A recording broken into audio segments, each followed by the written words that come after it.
et bienvenue sur Europe 1. Nous voici ensemble dans cette libre antenne pour 2 heures de direct. 2 heures pendant lesquelles on se raconte et on cherche le sens de nos joies, mais plus souvent de nos peines. Écouter la manière dont un symptôme fait sens peut conduire à un mieux-être, mais attention à ne pas chercher les causes de toute chose au lieu du sens qui reste lié à notre liberté d'interprétation. Trouver un sens, c'est interpréter, c'est un exercice de notre personnalité dans lequel il s'agit de s'interroger sur nos intentions et nos actes. Et trouver une cause, c'est seulement expliquer. Alors mener une existence qui a du sens, c'est chercher à comprendre ce qui s'est passé et utiliser cette compréhension pour construire ses pensées et ses actions. Mener une existence qui a du sens, c'est exister en nous reliant à tout ce qui peut nous éclairer, nous réchauffer, nous nourrir. C'est aussi partager avec d'autres ce que nous vivons et c'est ça que nous faisons tous ensemble dans la libre antenne au cœur de la nuit. On cherche le sens et on se le donne. Appelez-nous au 39 21. Paul et Geoffrey attendent de vos appels et les auditeurs vos témoignages qui donnent aussi un sens à leur vie. Et c'est Fifi, Philippe Chartier, qui réalise avec tous ses sens en éveil cette émission. Vous pouvez aussi réagir à ce que vous entendez à l'antenne par SMS en composant le 7 39 21, en commençant votre texto par le mot nuit ou envoyer un mail sur le site europe1.fr. J'attends vos appels au 39 21. Europe 1. Sophie Peters. Bonsoir André. Bonsoir Sophie. Bienvenue. Je suis un petit peu soulagée de pouvoir vous raconter ma peine, comme vous venez de le dire en préambule. C'est très beau ce que vous avez lu, et très vrai. Oui. Voilà. Ce que je ne vais pas vous parler tellement de moi. Moi, je suis une mamie, 72 ans, mais je vais surtout vous parler de ma petite fille. Oui. Ma petite fille qui vous inquiète. Oui. Qui a quel âge? 12 ans et demi. 12 ans et demi, oui. Qui m'inquiète beaucoup, qui est en souffrance. Que vous sentez en souffrance, oui. Que je sens pas, que vous voyez, oui. Oui, l'année dernière, elle est rentrée en 6e dans un grand collège. Oui. Ça a été difficile parce que c'est une petite fille qui est gentille comme un cœur, comme on dit. Oui. Gentille, jolie, puis très timide, très introvertie. Et ce grand collège, elle l'effrayait pas mal, mais elle a fait quand même une 6e excellente. Elle a terminé ses 3 trimestres, 18. Tout le monde était content. Malheureusement, en début d'année, ça a commencé à se gâter. Elle faisait des crises d'angoisse. Donc l'année de 5e, l'année dernière qui vient de s'écouler. Voilà. Oui, d'accord. Oui.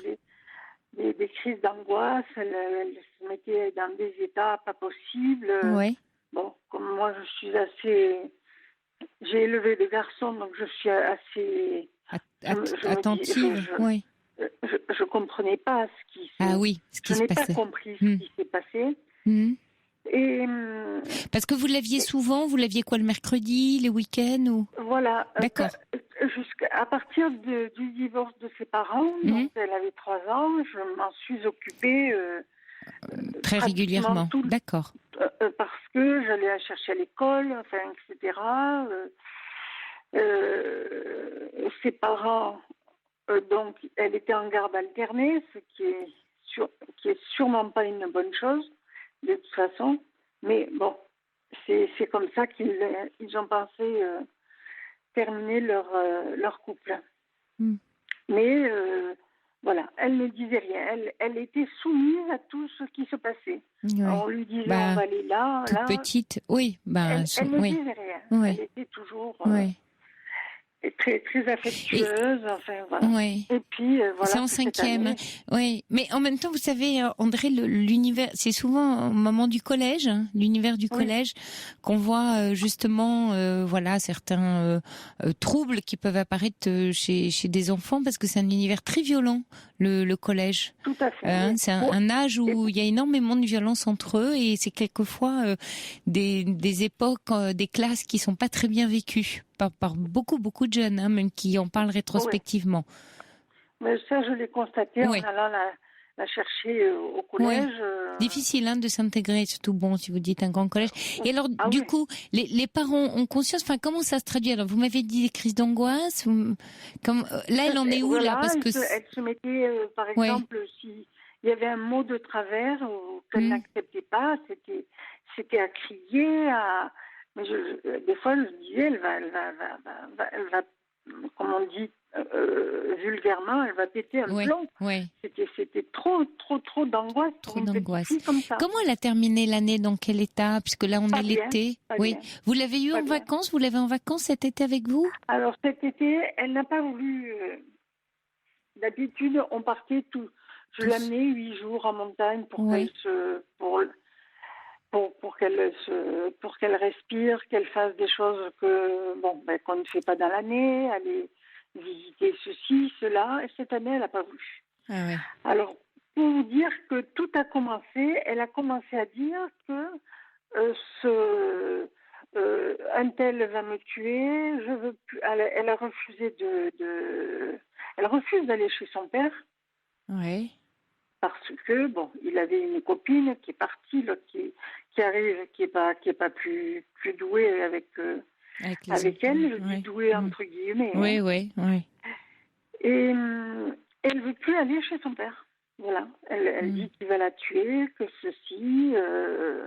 Bien sûr que mon fils que son père serait violent avec elle, vous pensez? Non. Comment? Son père serait un peu dur, un peu violent avec elle, vous pensez? Non. Même avec sa mère. Elle dit que sa mère va la tuer, que si elle va coucher chez son papy. Mais est-ce que parce que vous m'appelez ce soir, mais est-ce que les parents ont conscience que leur fille va pas bien? Est-ce qu'elle a été prise en charge cette année? Maintenant, ils en ont conscience. Ouais. Parce que vraiment, j'ai mis les pieds dans le plat.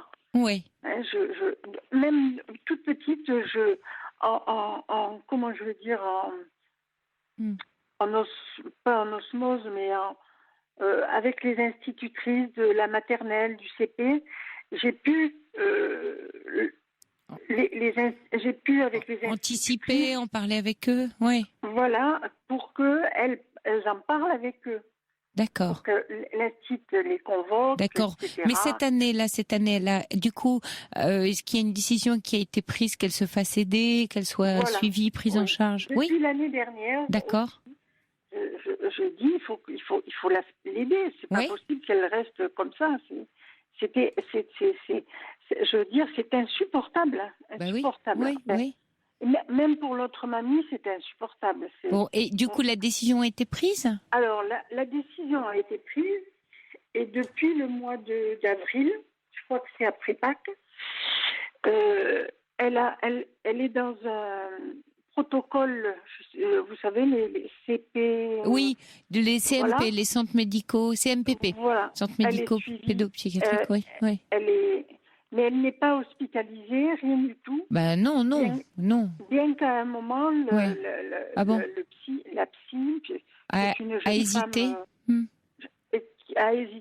Voulait la mettre en chambre thérapeutique, je crois que ça s'appelle. Oui. Bon, et là, je ne sais pas, les parents ont dû hésiter ou pas voulu, ou voilà, parce que si vous voulez, j'ai l'impression qu'ils ont honte de l'état de cette gamine. Parce que quand vous la voyez commencer à crier, vous vous dites, mais c'est pas possible, quoi.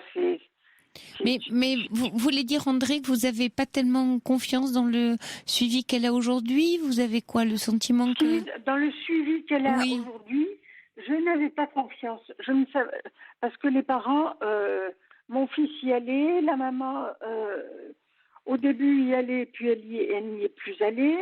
J'ai l'impression qu'elle aussi a une vie, commence à avoir une vie plus personnelle, c'est très bien. Hein. Oui.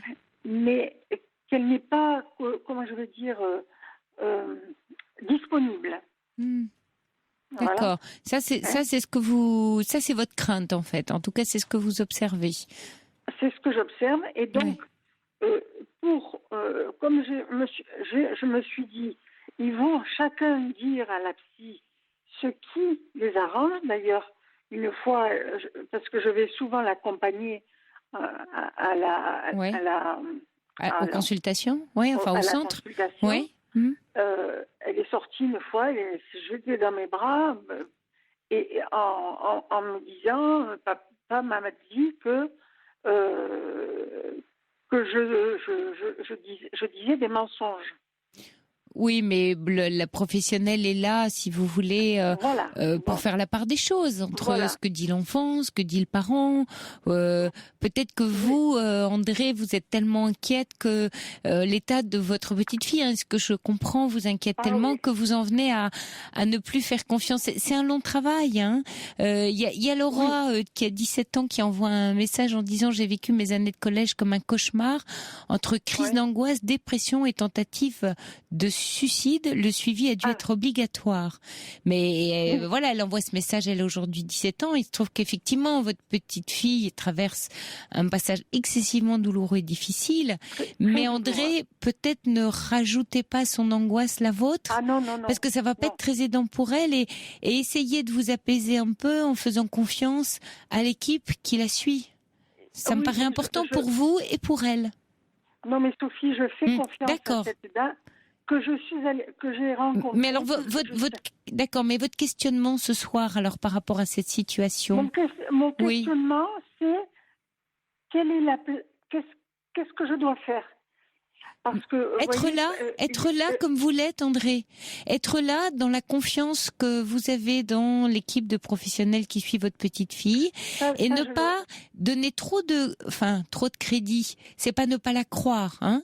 Je vous dis pas de ne pas la croire, mais c'est de donner trop de crédit, c'est-à-dire de surajouter à son angoisse à elle en étant trop à l'écoute du contenu de ce qu'elle vous dit, mais plus sur la forme, le soutien, l'empathie, dans toute l'affection que vous avez. Parce que sinon, votre angoisse va faire écho à la sienne et elle va se sentir, ça va pas aider le travail, si vous voulez, de votre petite fille qui doit être amenée à prendre sa place, à grandir tout simplement. Et si elle sent que sa mamie est toute angoissée, je pense que vous êtes très importante pour elle à juste titre, et donc c'est très important que vous soyez un peu sur la réserve, sur le contenu de ce qui s'échange pendant les séances entre les parents et la psy. Quel n'est pas le sentiment que vous prenez parti. Voilà. Essayez de rester le plus neutre possible sur le contenu, tout en étant présente, affective, je sais pas, les goûters, les sorties, être là le plus. Il n'y a plus de goûter. Voilà, bon, il n'y a plus de goûter, oui. En grandissant. La seule chose que je faisais, c'était elle est dans un village à côté. C'est de l'accompagner, d'aller la chercher. C'est super. Est-ce que tu veux qu'aujourd'hui Et elle vous dit oui souvent? Alors, elle dit oui. Oui. Et donc, pour voir si, pendant le chemin, elle me parle, elle me dit un souci, quelque chose. Oui. Comme ça. Parce que ça fait déjà 2 fois qu'elle m'a dit que, mamie, si je tombe du balcon, là, qu'est-ce qui se passe? Je dis, tu t'écrases comme... La personne qui le fait s'écrase comme un œuf, mais je lui dis, mais c'est pas seulement s'écraser comme un œuf, c'est qu'après, la personne sera sauvée et risque de terminer sa vie en fauteuil roulant. Voilà, à la merci des uns et des autres. Oui. Alors, voilà. Et qu'est-ce qu'elle a répondu? Elle est restée très, très, très silencieuse.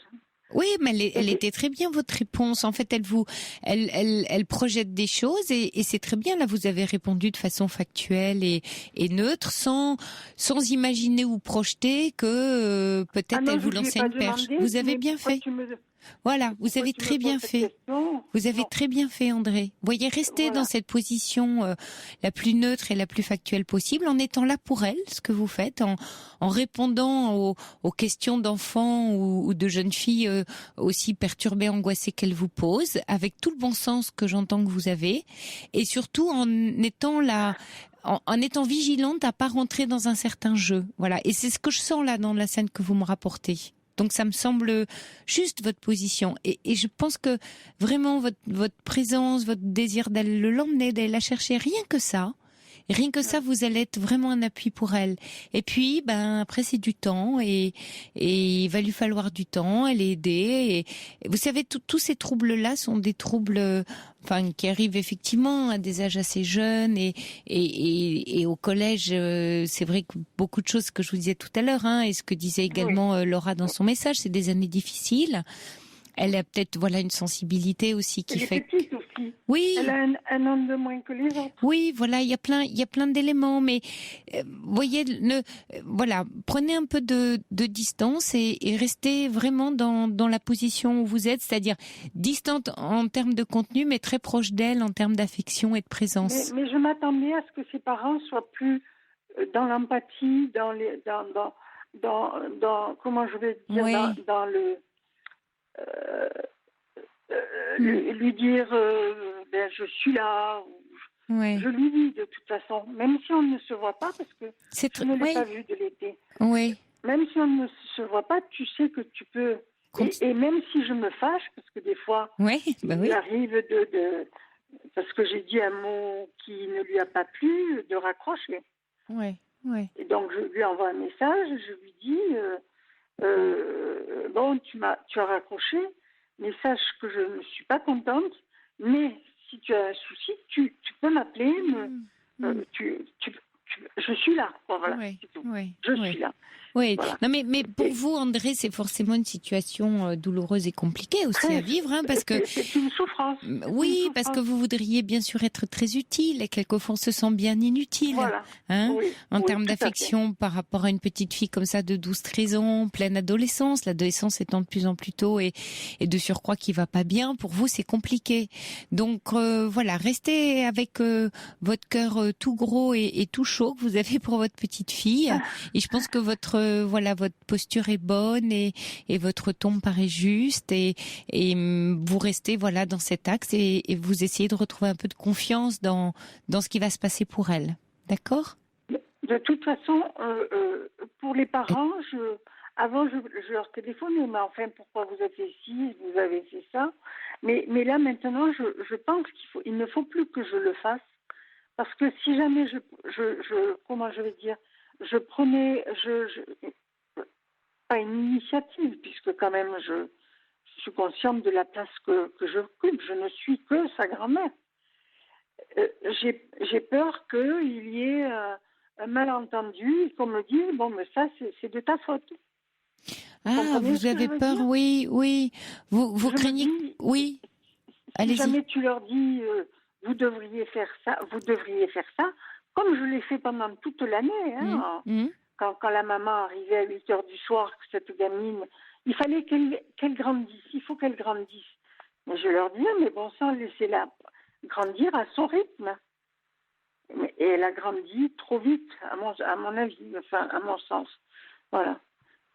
Moi qui ai élevé 2 garçons, c'est vrai que c'était pareil avant, mais non, mais je comprends que il y avait une attention, regarder oui, André, je comprends que vous puissiez être inquiète par rapport à ce qu'on peut vous dire, mais voyez que tout ça interroge un peu votre place de grand-mère et à la fois effectivement ce sentiment d'impuissance dont on parlait toutes les deux, et puis ce sentiment, mais est-ce que je serais pas trop puissante aussi en me sentant trop impuissante? C'est cette, voyez, c'est cette corde un peu difficile, un peu ténue sur laquelle vous êtes. Alors, il y a Rosemary qui est là et qui, je pense, voudrait vous apporter son soutien ou son conseil parce qu'elle a visiblement vécu la même chose avec sa petite fille. Vous êtes là, Rosemary? Oui, bonsoir. Bonsoir, Rosemary. Oui. Bonsoir. Bonsoir. Mais je reconnais, c'est notre Rosemary nationale de la libre antenne avec son rire et sa gaieté qui vient au secours des cas désespérés.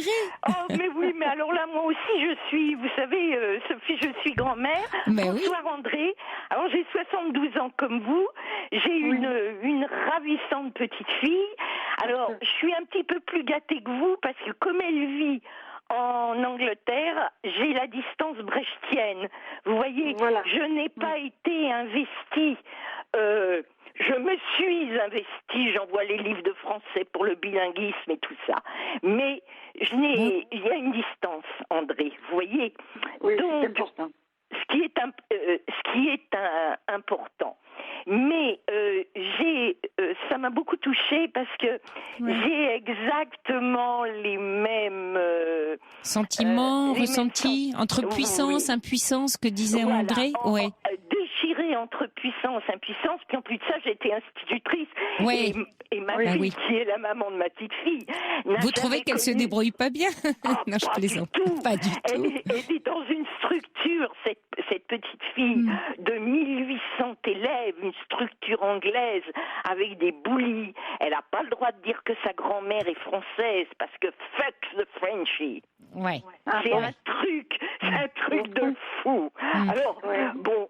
Et vous alors, Rosemarie, quelle position vous avez auprès de votre petite fille? Comment vous vous positionnez? Alors, moi, je me positionne. Je ne me mêle de rien. Je ne lui envoie que du culturel, des DVD, des livres. Il faudrait qu'elle bénéficie d'une structure psychologique, comme la petite fille d'André.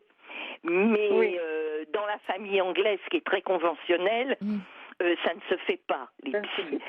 Voilà, ça ne se fait pas.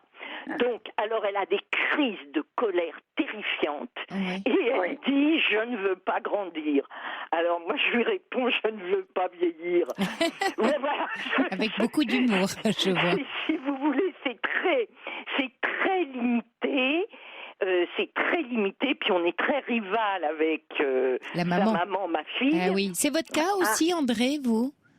Il y a une rivalité? Oui. Enfin, avec la maman, qui est ma belle-fille. Oui. Non, malgré le divorce, j'ai toujours gardé des bonnes relations.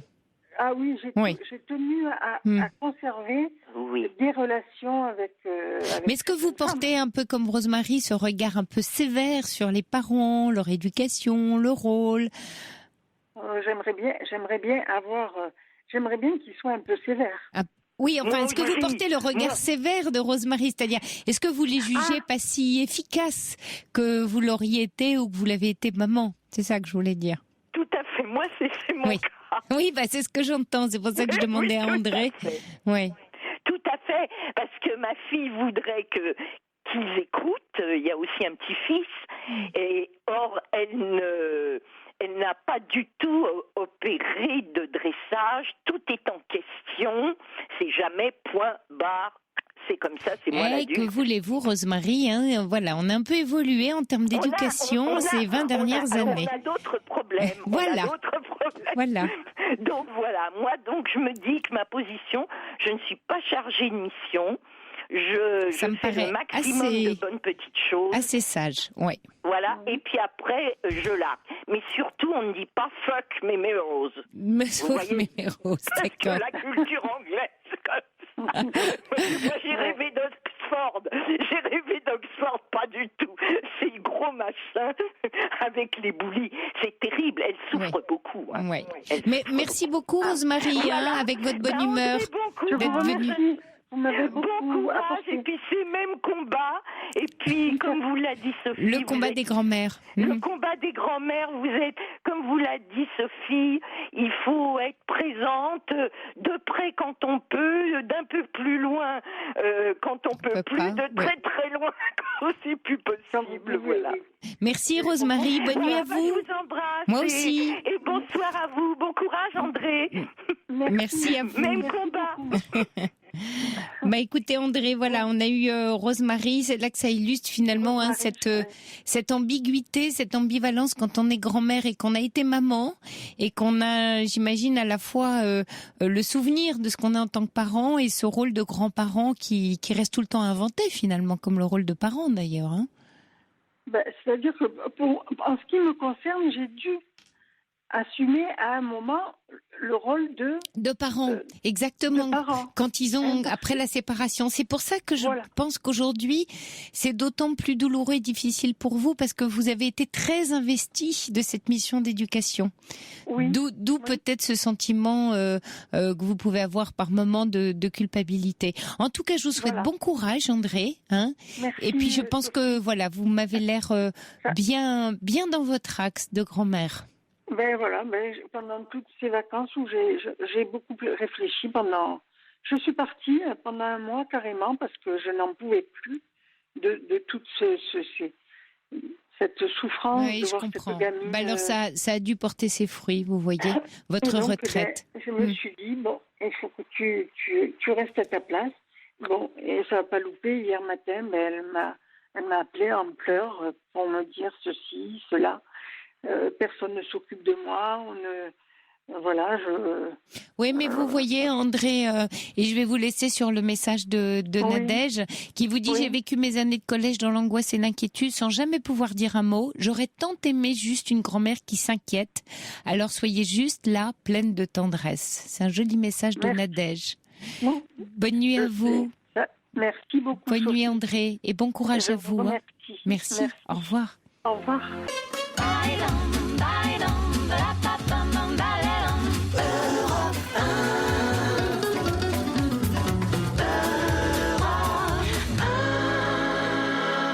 Bonsoir Sylvie. Oui, bonsoir. C'est un peu émouvant. Oui.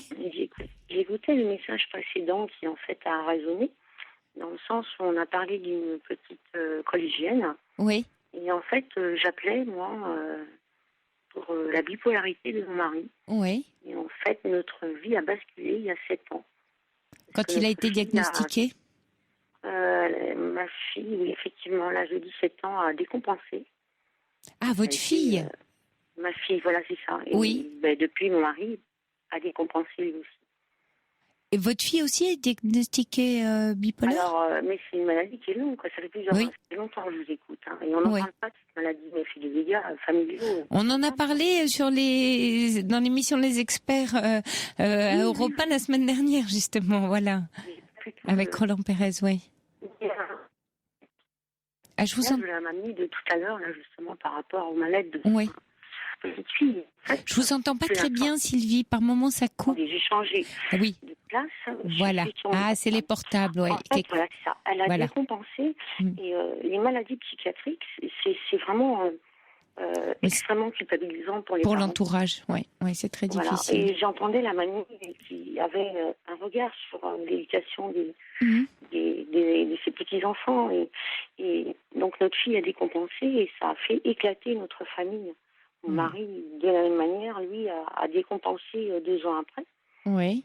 Donc, ils sont diagnostiqués tous les deux bipolaires. Et ils sont hospitalisés, l'un ou l'autre, ou l'un et l'autre? Ils ont été hospitalisés très longtemps, et mon mari et ma fille. Et vous étiez en fait stabilisé. D'accord. Et votre mari? Il va pas bien du tout. Lui est pas stabilisé, elle, oui. Non.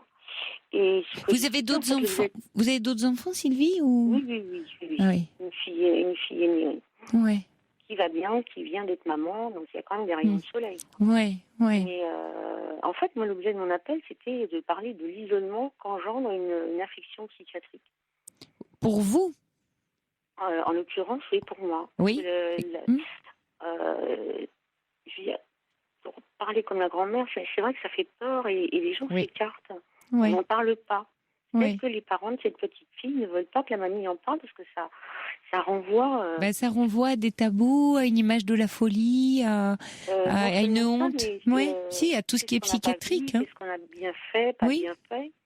Bien sûr. Alors qu'une pathologie physique, on n'est pas du tout dans la même démarche. Quoi. Vous avez complètement raison. C'est très juste, Sylvie. En l'occurrence, effectivement, je déclenchais un cancer il y a 1 an. Oui. Je n'ai pas posé de question, j'ai tout de suite compris. Ah oui, bien sûr. Bah oui, c'était tellement... là, en l'occurrence, on est hyper entouré. Mais votre corps, vous voyez, du coup, a exprimé toute cette souffrance qu'il y avait autour de vous. Ouais. Et quand j'entends la mamie, gentille d'ailleurs, parler de sa petite fille avec amour, oui, c'est ce qui s'est passé pour notre fille. C'est-à-dire que, oui, en tant que maman, qu'est-ce que j'ai pas vu, qu'est-ce que j'ai pas fait pour qu'elle en soit là, quoi. Oui, mais alors justement, Sylvie, c'est ce que je dis souvent, que dans la culpabilité, il se cache souvent une histoire de toute puissance, c'est-à-dire qu'on pense qu'on aurait pu l'éviter à la personne qu'on aime ou de son entourage. Voilà. Oui, un peu comme si on avait le pouvoir magique ou qu'on aurait tout bien fait, qui aurait évité d'eux. Ben non, on l'a pas ça. Et alors c'est pas tant d'y être pour quelque chose ou pas. C'est que là on porte à un moment donné certaines.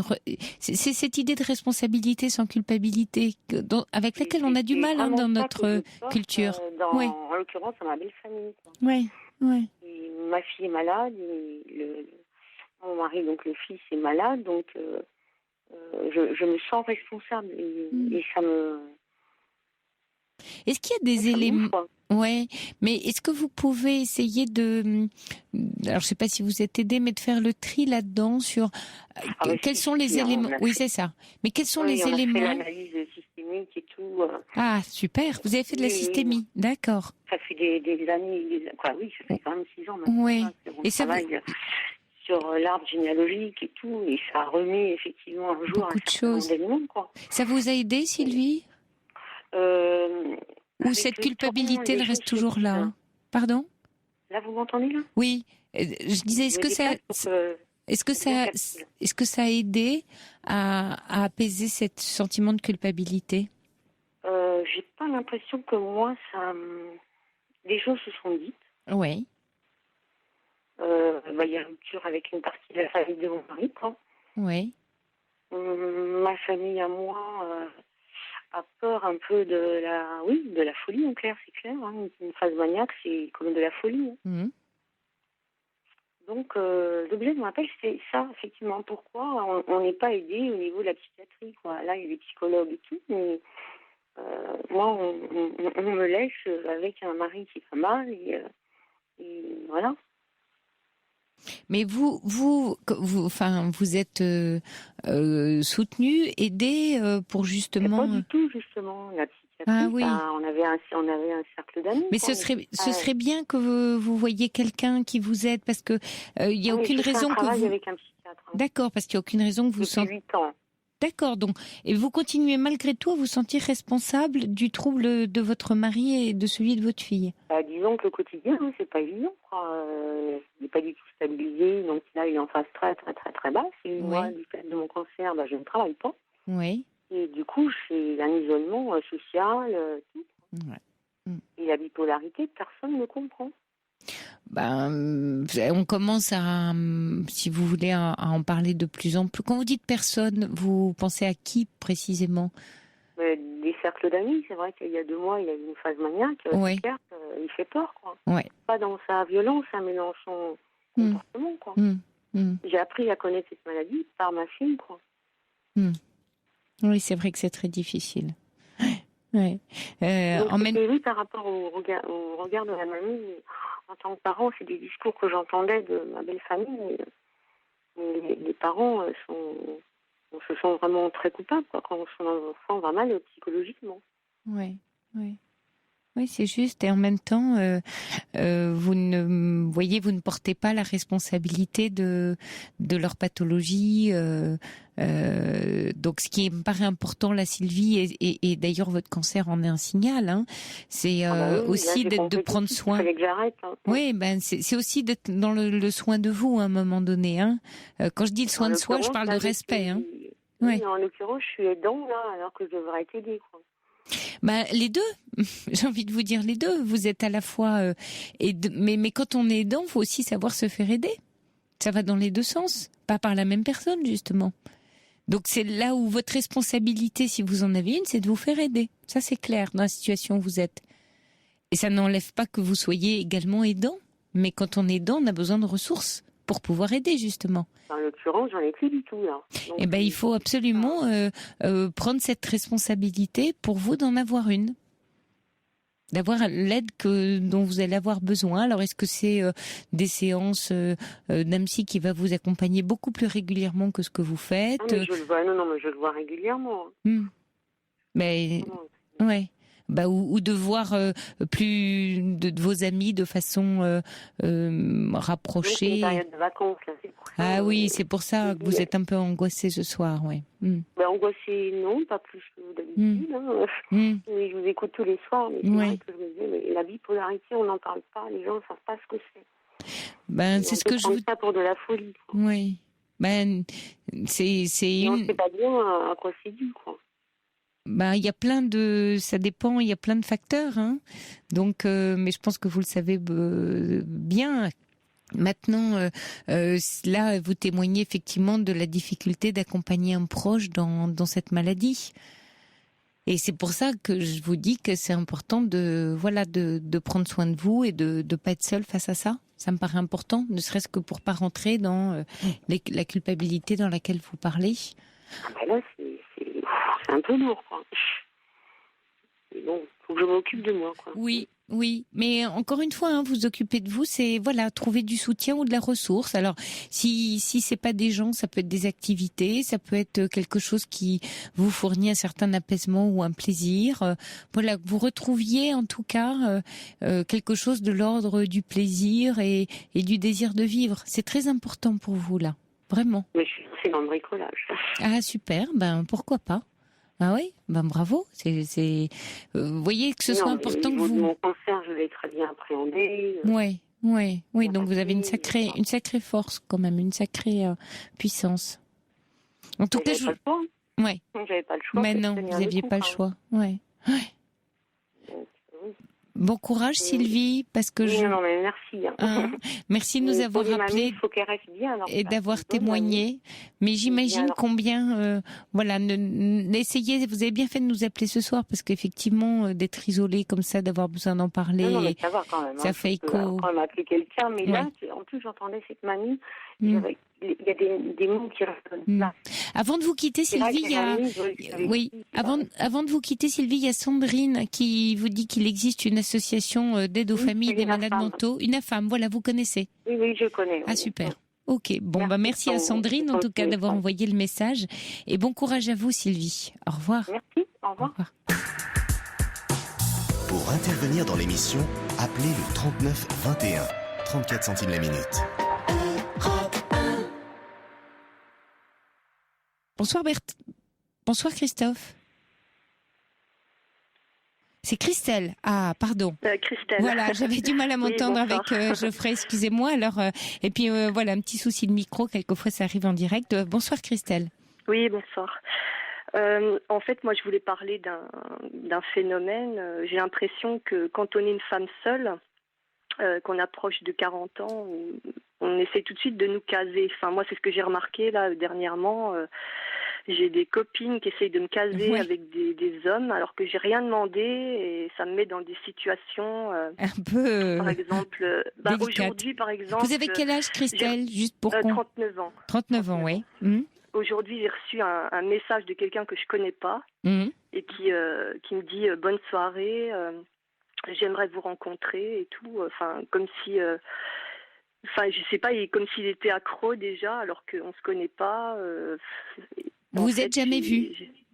Non. Ce qui veut dire que vos copines ont parlé de vous à cette personne? Voilà, mes copines parlent de moi sans mon autorisation à des hommes. Vous font votre promo, quoi. Elles font la promo, la réclament. Mais j'ai pas besoin de ça, moi, c'est ça le problème. Est-ce que vous leur avez dit à vos amis? Oui, je leur ai dit en plus. Je leur ai dit, je cherche personne en ce moment. Je suis une célibataire endurcie. C'est pas la peine, c'est mort, quoi. Je leur ai dit, c'est pas la peine de chercher absolument quelqu'un. Alors pourquoi elles vous croient pas, vos amis? Pourquoi elles font pas ce que vous dites? Mais c'est ça, je comprends pas. Oui, pourquoi elles écoutent pas votre demande? Même quand elles le font, c'est pas l'homme appelle quand même. Donc elles doivent leur dire quelque chose. Peut-être sur moi qui fait que l'homme se sent autorisé quand même à essayer, quoi. Parce qu'il doit se dire que j'ai pas de caractère. Oui, mais plutôt, je trouve que dans votre témoignage, ce qui pose question, c'est plutôt pourquoi, alors que vous leur dites, écoutez, arrêtez, vous leur avez dit d'arrêter, par exemple, ne serait-ce que ça. Je leur ai dit d'arrêter de chercher des hommes, je cherche pas. Et là, manifestement, elles ne vous écoutent pas dans votre demande. Votre demande n'est pas entendue. Oui, mais il n'y a pas que les femmes, il y a aussi des collègues de travail. Il y a un collègue associé commercial là qui essaye à tout prix de me caser avec un de ses copains, alors qu'il ne m'intéresse pas. Ouais. Déjà, et vous, comment vous expliquez, Christelle, que ce genre de choses vous arrivent? Quels sont quand vous y pensez, vous dites qu'est-ce qui se passe? Qu'est-ce qui fait que on n'écoute pas ma demande de dire j'en ai pas besoin? Et qu'est-ce qui fait qu'ils cherchent absolument? pour moi? Je pense qu'ils se disent que j'ai pas de caractère, je sais pas, ou que c'est pas négatif. Vous pensez que vos amis pensent de vous que vous n'avez pas de caractère? Ce serait négatif pour la part d'amis. Non, pas forcément, mais qu'elles doivent laisser passer quelque chose en parlant de moi, qui montre qu'en fait, ils peuvent quand même essayer, je sais pas. Parce que peut-être qu'elles se disent, elles, que je sais pas ce que je veux, alors que dans ce domaine, je sais très bien ce que je veux, justement. Je dis que je suis assez grande pour dire à un homme quand il me plaît ou pas, quoi. Et là, je me retrouve avec des gens qui m'envoient des messages, alors que franchement, j'ai rien demandé. Non, mais Christelle, en fait, quand vous me parlez de manque de caractère ou d'autorité, c'est pas qu'elle pense ça de vous, c'est vous qui pensez ça de vous, parce que vous voyez bien que vos amis n'écoutent pas votre besoin et ne l'admettent pas. Donc la question, Si, parce que, même quand elles le disent, c'est ça que, en fait, l'homme m'appelle quand même. Elle donne bien votre numéro pour qu'il vous appelle, sinon il l'appellerait pas.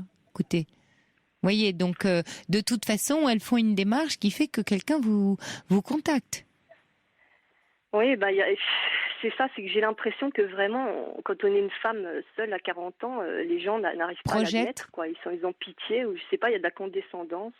Oui, mais là, vous faites une généralité, alors qu'il s'agit de votre propre histoire. Dès qu'on fait une généralité, c'est qu'on essaye de s'en sortir en expliquant quelque chose d'une façon générale pour pas se poser la vraie question. Et moi, ce que j'aimerais là, c'est que vous posiez la vraie question sur vous. Qu'est-ce qui fait que vous, Christelle, ça se passe comme ça pour vous? Après tout, le reste, c'est le reste. Vous voyez, c'est pas une explication en soi de dire, ce serait facile de dire, voilà, à cet âge-là, tout le monde veut me voir caser. Or, vous avez posé les choses, et ce que vous avez posé vis-à-vis de vos amis, ils ne vous écoutent pas.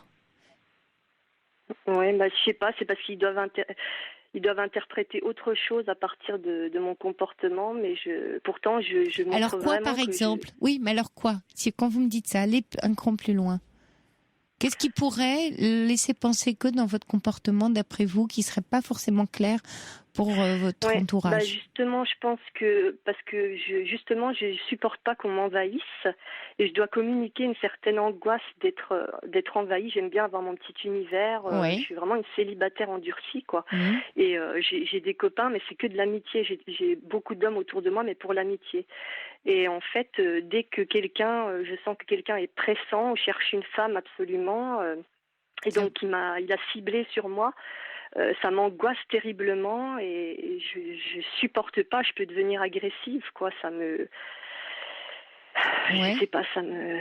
Oui, je supporte pas qu'on essaye de m'imposer quelqu'un que je veux pas. À 39 ans, je suis assez grande pour choisir moi-même, quoi. Et dans ce comportement-là, qu'est-ce qui peut faire penser à vos amis qu'il faut passer en force? Alors que ça pourrait être le contraire, a priori. Elles doivent se dire que, en fait, je sais pas ce que je veux, alors donc elles me cherchent à tout prix quelqu'un. Elles doivent se dire que, justement, peut-être mon angoisse vient du manque d'être avec quelqu'un, alors que c'est l'inverse. J'ai peur d'être envahie, justement. Et c'est ça qu'elles comprennent pas. Est-ce que vous leur avez expliqué? Elles se disent elle est angoissée, donc c'est parce qu'elle manque. C'est parce qu'elle manque d'assurance et qu'on va l'aider à avoir plus d'assurance et donc en fait. Alors que c'est pas du tout ça. Elle se trompe complètement là-dessus.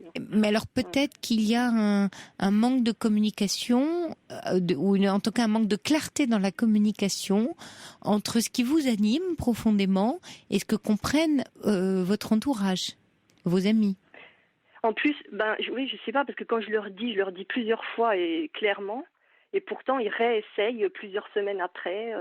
C'est infernal parce que moi, j'ai l'impression de plus avoir de liberté, quoi. Je reçois des messages. J'ai mon collègue de travail là qui essaye à tout prix de me caser avec quelqu'un qui m'intéresse pas du tout sur aucun plan et ça m'angoisse, quoi. Mais alors justement, quand vous parlez un peu de votre côté un peu sauvage, peur d'être envahi, sans doute que peut-être, c'est une supposition que je fais, vous avez un peu du mal à communiquer très clairement justement ce qui ne vous va pas sur ce sujet. Mais oui. Ouais, peut-être que j'ai peur de heurter peut-être les gens. Oui. Donc je suis trop Oui, vous avez peur de ce comportement. Trop tempéré. Oui, en fait, vous avez peur de vous-même, c'est-à-dire peur du comportement que vous venez de me décrire, en disant si on envahit ma sphère, je peux devenir désagréable. Et donc, comme vous tenez à vos amis et vos collègues, vous devez avoir voyez, un côté un peu soft, enfin, un côté un peu, pas assez affirmé dans ce que vous avez demandé, de peur de les blesser. Voilà, je pense. Et c'est ambigu. En fait. Vous voyez, vous êtes un peu ambivalente. Ouais. Parce que j'ai peur de perdre mes amis, donc. Oui, bien sûr. Oui. Ouais, donc pour moi l'amitié ça compte plus que. Oui. Et en fait, vous êtes tellement tétanisé par la peur de perdre vos amis que vous subissez ce qu'ils voient eux pour une forme de bienveillance envers vous. Moi, je crois, Christelle, qu'il faut. C'est juste un petit ajustage dans les relations, clarifier. Un peu cette incompréhension entre vous, c'est ce malentendu, c'est mal entendu de part et d'autre, en disant voilà, je crois que j'ai peut-être pas été très claire ou vous m'avez pas très bien comprise, et peut-être qu'il faut que je vous explique. Et faites-le avec calme et authenticité. Quand on parle de soi et de ce qui vous anime, les autres vous comprennent toujours. N'ayez pas peur de perdre vos amis si vous le dites vraiment en parlant de vous. Parce que sinon, vos comportements risquent de trahir votre anxiété et vous risquez de les froisser, là, pour le coup. Là, j'ai coupé les ponts cet après-midi avec une copine parce je lui avais dit de pas dire à cette personne de pas parler de moi. Elle lui a parlé de moi et la personne m'a contactée. Et là, j'ai dit j'ai pas réussi à lui parler calmement. Ça m'a tellement énervée que j'étais un peu agressive et voilà. Ouais, c'est rentré dans votre sphère et voilà pourquoi maintenant vous craignez parce que vous avez pas su dire les choses. Avec votre vérité, en fait, à vous, profonde. Pourtant, quand même, je lui avais dit que je cherchais personne, que c'était pas la peine. Franchement, j'avais l'impression que je pouvais pas être plus claire. Et pourtant, les gens ne comprennent pas. Je me demande comment il faut que je le dise, sur quel ton. Je sais pas, ça pose aussi la question de qui vous êtes entouré aussi, peut-être, Christelle. Parce que si vous l'avez dit, voyez, de deux choses l'une dans ce que vous me racontez. Soit vous êtes persuadé de l'avoir dit le plus clairement possible, et auquel cas, c'est ce que dit Georges dans un SMS, elles agissent selon ce qu'elles voudraient pour elles-mêmes. Et en fait, elles se substituent à vous. Donc ça, c'est pas très respectueux pour vous. Ou alors, vous avez pas communiqué suffisamment très clairement et très distinctement ce qui semblait important. Moi, j'ai vraiment l'impression d'être claire et je pense que c'est ce que a dit le Georges là.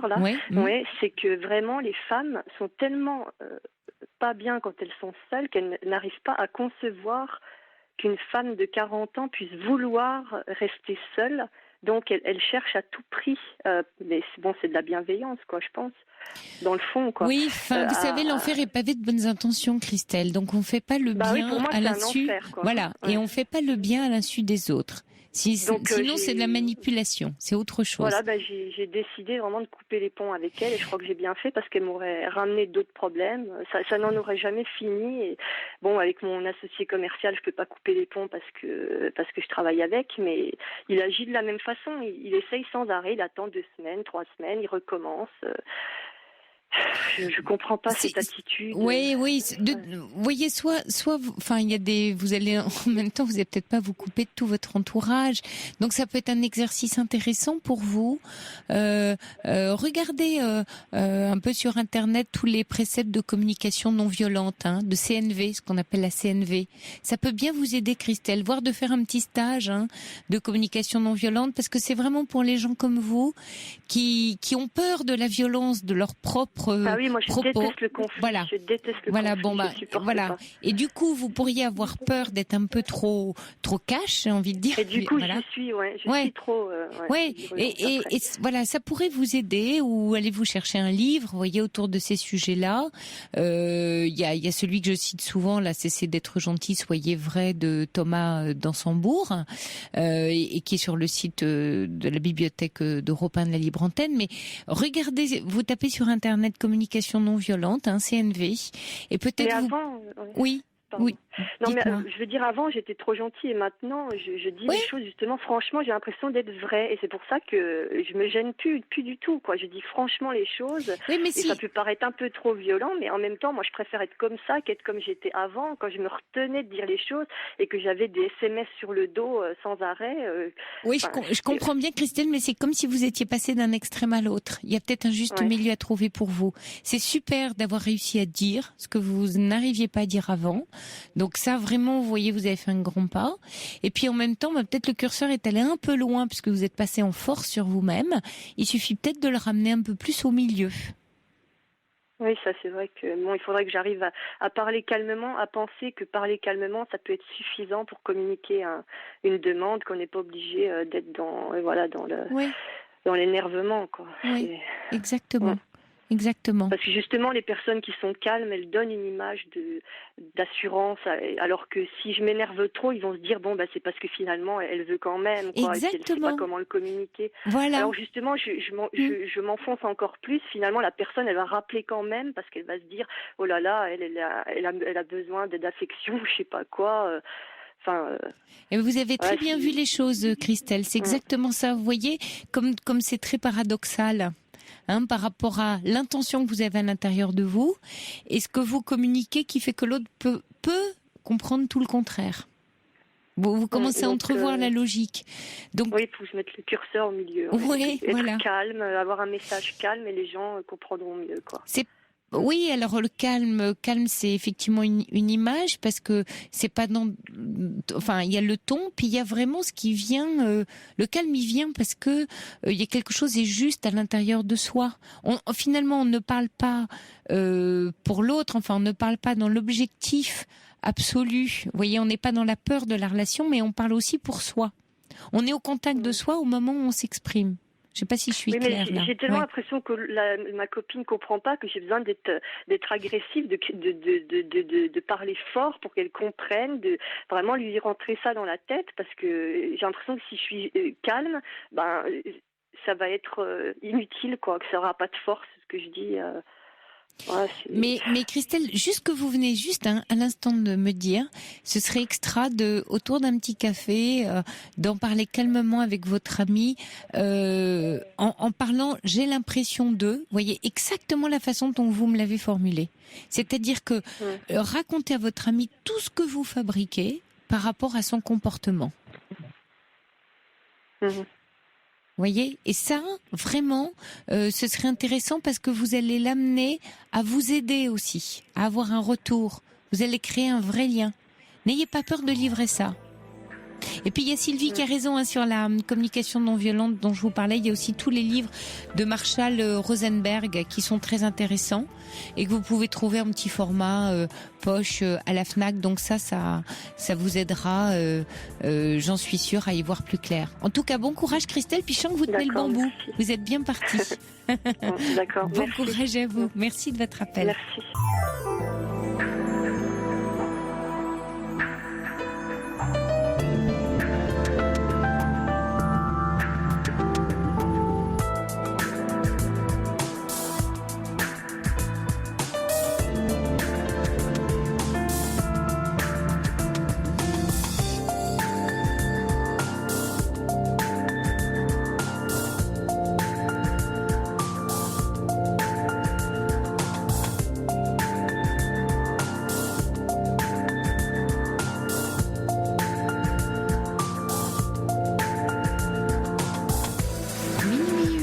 Vous écoutez Europe 1, nous sommes ensemble encore pendant 1 heure de direct, d'échange, de partage, car parler de nos soucis permet de nous rendre la vie plus légère.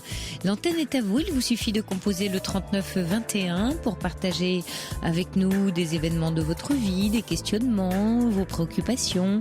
Vous pouvez aussi échanger avec nous, avec les auditeurs par SMS au 7 39 21 en commençant par le mot nuit ou nous adresser un mail sur le site d'europe1.fr. Allez, la nuit se poursuit avec au standard Geoffrey et Paul et Fifi à la réalisation. Bonsoir Bertrand. Bonsoir. Bienvenue. Merci. Oui.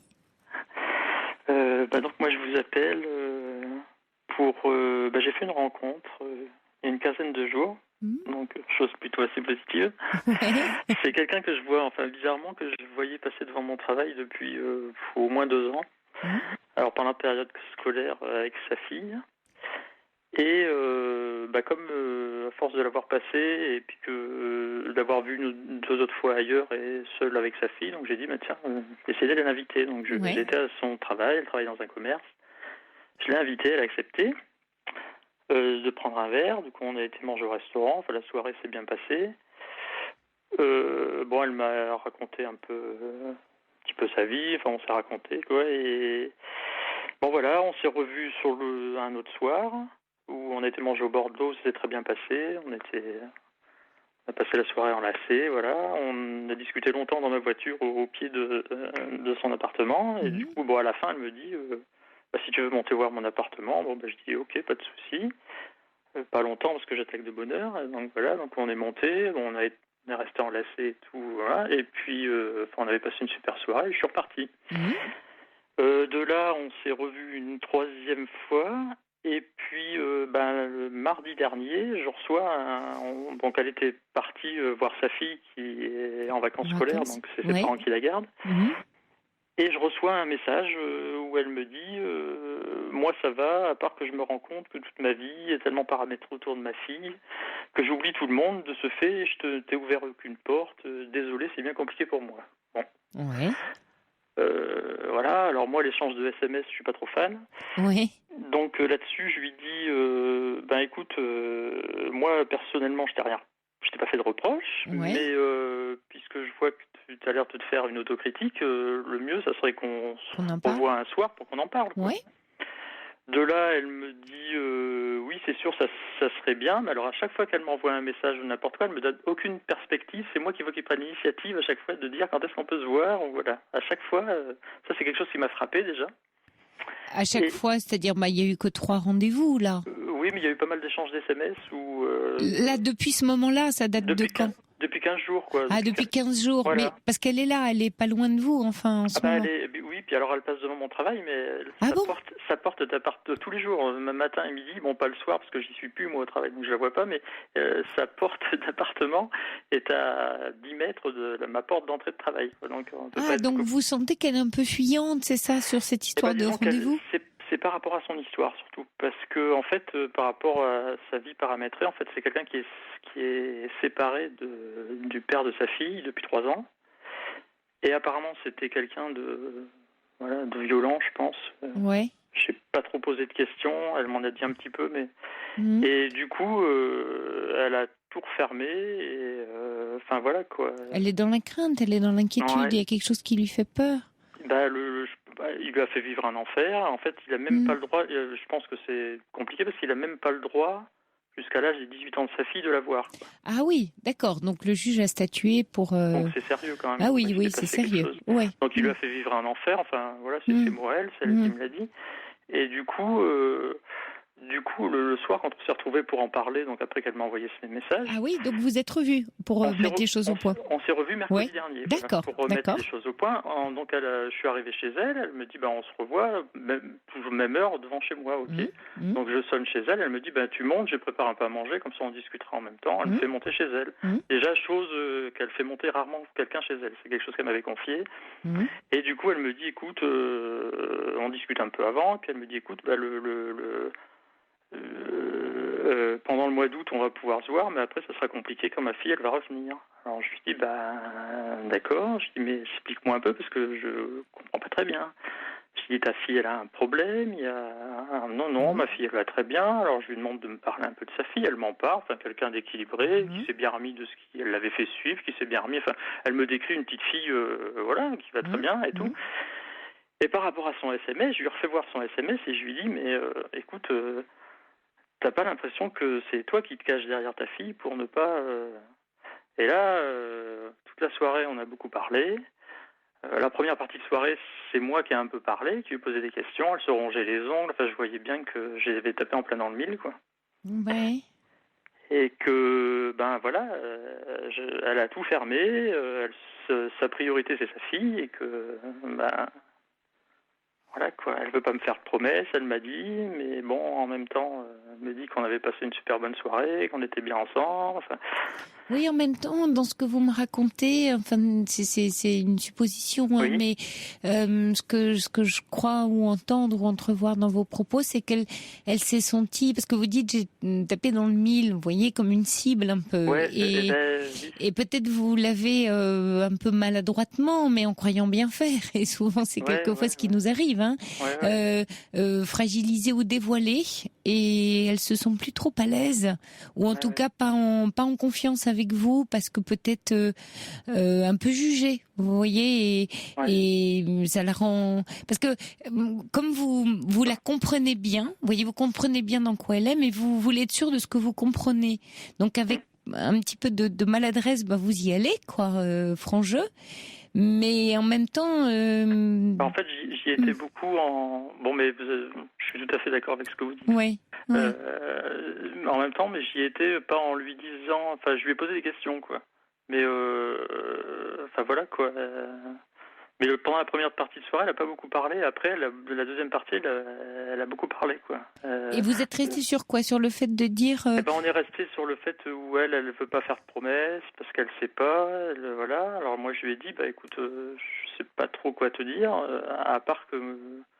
Voilà, mais ça, vous pouvez l'entendre, Bertrand, qu'il n'y ait pas de promesse, non, mais à la limite, vous voyez tout à fait, oui, mais c'est ce que je lui ai dit. Je lui ai dit, je le comprends, mais je lui ai dit après, moi, la seule chose que je peux te dire là, c'est que ma porte est grande ouverte et que, voilà, maintenant tu le sais, on se connaît pas parce qu'on se connaît pas au bout de 15 jours, mais je lui ai dit... Est-ce qu'elle sent pas une certaine pression à laquelle elle est pas à l'aise de répondre de votre part? C'est-à-dire, quand je dis pression, enfin vraiment avec des guillemets, vous voyez, bien sûr, vous avez envie de la voir, vous avez envie que les choses se passent bien, vous avez sans doute aussi envie de lui faire du bien, enfin de lui apporter du réconfort, et vous la sentez un peu fragile.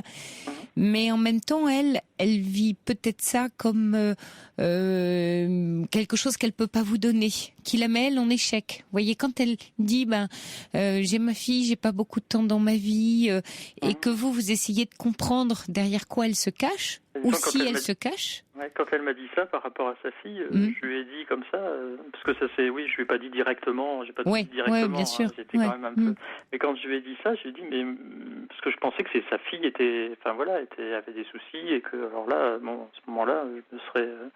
Mais je lui ai dit, une supposition, je lui ai dit, admettons que t'es quelqu'un dans ta vie, je lui ai dit, est-ce que tu penses que si demain tu vas te promener, on a un plan d'eau à côté, est-ce que à condition d'avoir quelqu'un de bien, et voilà, mais est-ce que tu penses que si ta fille elle est toute seule avec toi, ou si ta fille elle est toute seule avec toi et ton potentiel compagnon, ça posera un problème à ta fille? Alors là, elle m'a pas trop répondu. Et elle m'a eu un petit sourire et je lui dis, t'en as déjà parlé avec ta fille, si par exemple tu avais quelqu'un... Elle a quel âge, cette petite fille? 10 ans. Et apparemment, elle n'est pas en retard, parce qu'elle me dit, c'est souvent même elle qui me booste pour sortir quand elle voit que... non, mais sans avoir un compagnon, vous pouvez être un ami avec lequel se balade, vous voyez, en étant, un peu et je lui ai dit, comme discret. Ça, pour en finir, je lui ai dit, mais tu en as déjà parlé avec ta fille, si tu retrouvais quelqu'un un jour, je lui ai dit, comme les enfants sont pas en retard. Elle m'a dit, oui, il n'y a pas si longtemps que ça en famille, où ma fille m'a dit, ah oui, maman, ça serait bien... Seulement, il faut que tu trouves quelqu'un de gentil. Donc oui, forcément, par rapport à l'histoire, je comprends bien que sa fille a dit ça, quoi. Et c'est ce que j'ai dit, c'est ce que je lui ai dit. Je lui ai dit, tu vois bien que... Voilà, quoi. Oui, mais vous voyez, vous êtes très rationnel. C'est-à-dire, vous essayez de la faire raisonner sur toutes les raisons qu'elle pourrait avoir d'être avec vous, de passer du temps avec vous.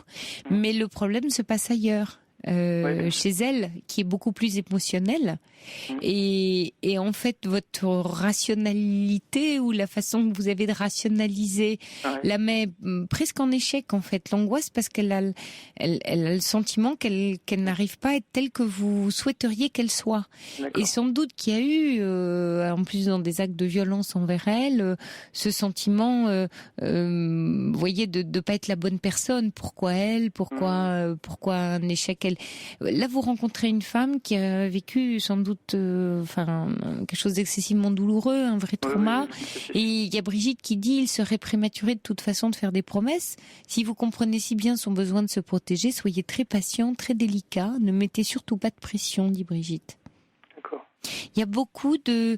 Il y a être là, finalement. Vous voyez, c'est intéressant, Bertrand, votre rappel, parce qu'au début d'émission, on avait donc une grand-mère, on avait André qui s'inquiétait de sa présence auprès de sa petite fille. Et bizarrement, la même réponse me vient de celle que je lui ai faite tout à l'heure, c'est-à-dire d'être présent, d'être juste là, parce qu'elle a besoin que vous soyez là. Mais sans... En fait, ça parle de votre attente aussi. En fait, vous me parlez de vous en me parlant d'elle. Oui. Voilà, c'était un peu ma question, en fait, parce que du coup, depuis mercredi dernier, cette fameuse soirée, elle a fini sa semaine, donc je l'ai revue passer, elle m'a fait un petit sourire à chaque fois qu'elle est passée toute la fin de semaine. Bon, ce week-end, elle est partie voir sa fille.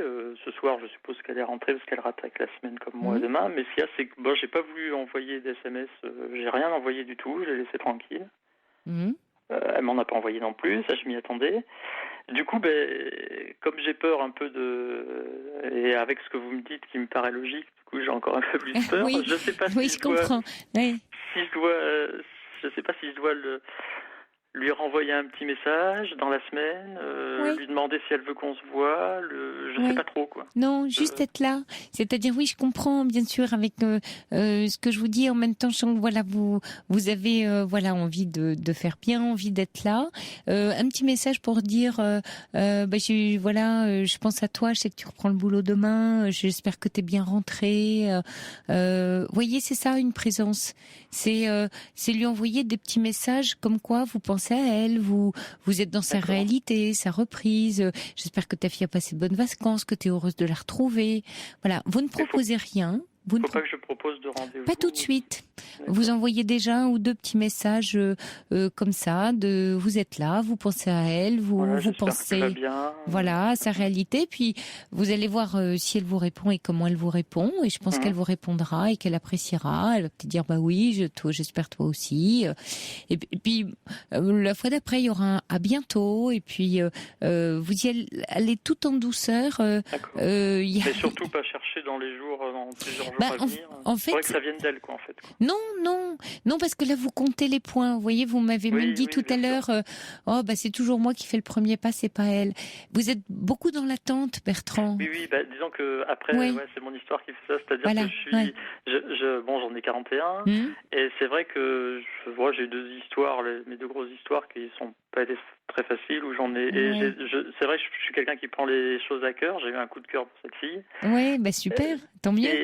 Et du coup, je suis tellement dans l'attente d'avoir quelque chose, mais de simple, quoi. Je cherche pas, mais je suis tellement dans l'attente de ça, d'être bien avec quelqu'un, et que effectivement, mais je me rends compte, mais je le sais d'ailleurs de moi-même. Je sais même ce que vous me dites, je le sais déjà. Mais c'est ça qui est génial dans cette émission, c'est que souvent quand vous me parlez, on sait les choses, mais dès qu'on les dit, on en prend conscience. Elles prennent leur réalité. Oui, un peu plus quand on les met en mots, en fait. Hein.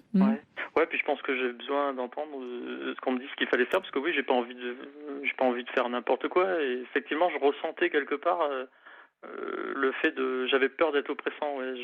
Oui, alors là, il y a Philou du 45, il envoie un SMS génial. Il vous envoie un modèle ou une proposition d'SMS qui est très très jolie. C'est « J'aime tes sourires quand tu passes devant mon travail ». C'est extra, non ? Moi, je vous l'aurais dit, j'aime tes sourires quand tu passes devant mon travail. La Philou, vraiment, bravo. Parce qu'effectivement, il s'agit exactement de ce qu'envoie Philou, c'est-à-dire parlez-lui d'elle. Parlez-lui de ce que vous appréciez chez elle.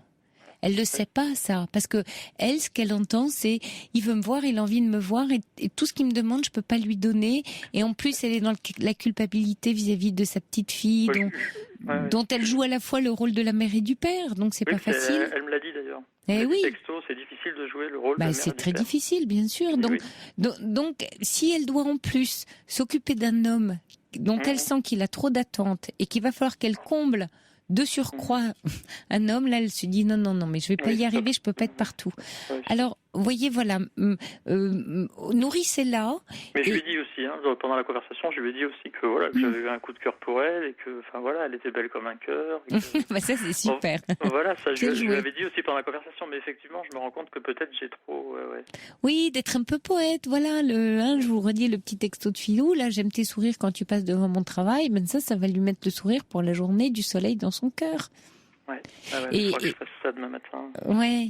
Et puis laissez votre cœur parler et faites la différence entre ce qu'elle vous inspire dans vos sentiments et puis effectivement tout ce que vous me dites par ailleurs que vous savez que vous êtes dans l'attente, qu'elle vous plaît beaucoup et vous savez on disait dans le temps l'expression pas mettre la charrue avant les bœufs. Ben voilà, mettez pas la charrue avant les bœufs et puis essayez de gérer vous votre niveau d'attente. Pour pas qu'elle le sente trop. Ce qui est fou, c'est que elle m'a confié ça en l'espace de 10 jours sur ça, où elle m'a parlé de beaucoup de choses, quoi. Et où elle me dit que toutes les filles depuis 3 ans que je la vois passer, avec qui elle va boire le café tous les matins, parce que je la vois aller boire le café en face tous les matins, où elle ne savent rien de sa vie, où elle se livre pas, quoi. Elle me dit à part ma famille, autrement les autres ne savent pas, quoi. J'ai dit c'est dingue que alors je me dis quelque part c'est que je l'ai mis en confiance aussi. Bien sûr, non mais très certainement Bertrand. Après peut-être que elle sent votre parce que votre attente. Enfin soyez prudent parce que vous risquez après d'être en colère. Enfin en colère, oui, je m'entends contre elle parce que vous avez tombé dans le. Voilà, vous allez dire quand même après toute l'énergie que je mets pour lui plaire, pour être gentil avec mes petits textos et elle me rend pas l'appareil. Donc méfiez-vous, ça peut abîmer bêtement la relation alors qu'il y a votre attente d'un côté et il y a elle et ce qu'elle vous inspire de l'autre et ne mélangez pas les deux. Alors il y a Noura qui dit avec la douceur et la bienveillance que l'on sent, je ne doute pas que Bertrand saura être présent pour elle, courage, patience et les émotions suivront. Ça c'est gentil. Bon, je vais essayer d'être à la hauteur de toutes ces gentillesses. Voilà. Ah mais vous mettez la pression encore. Oui, mais ça, je crois que j'ai un don pour ça, quoi. Lâchez. Ouais. Laissez-vous vivre la relation. Vraiment, c'est le meilleur conseil que je puisse vous donner là. Hein? Ok. Je vais envoyer des petits messages gentils et puis attendre ce qu'elle m'envoie en retour. Non, pas attendre. Oui, Bertrand, non, vous n'attendez rien. Vous cadeau, c'est cadeau. D'accord. J'envoie et puis. C'est cadeau. C'est qu'elle vous plaît, c'est qu'elle vous inspire, c'est que vous êtes un poète et que elle a touché votre cœur et vous lui offrez votre cœur sur un plateau. Voilà. Et vous n'attendez rien. Et parce que vous n'attendez rien, vous allez tout recevoir. Voilà. Tranquille. Super tranquille, Bertrand. Allez, bonne chance à vous. Hein. J'espère qu'elle va passer demain matin avec le sourire, après votre texto. Oui, j'espère aussi. Bonne nuit, Bertrand. Merci beaucoup. Bonne nuit. Au revoir. La libre antenne d'Europe 1, c'est 6 jours sur 7, du dimanche au vendredi, de 23h à 1h.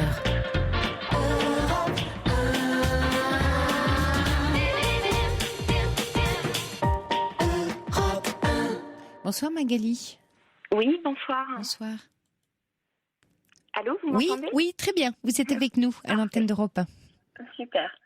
Bon, écoutez, je vous appelle parce que moi, j'aimerais vous raconter un petit peu mon histoire qui n'est pas comme les autres. Donc, j'ai rencontré quelqu'un il y a 3 ans. Ça a été un coup de foudre. C'était la passion. Au premier regard, ça a été... Enfin, ce qu'on cherche toujours, chaque personne, on recherche l'amour fou, l'amour passionnel, fusionnel...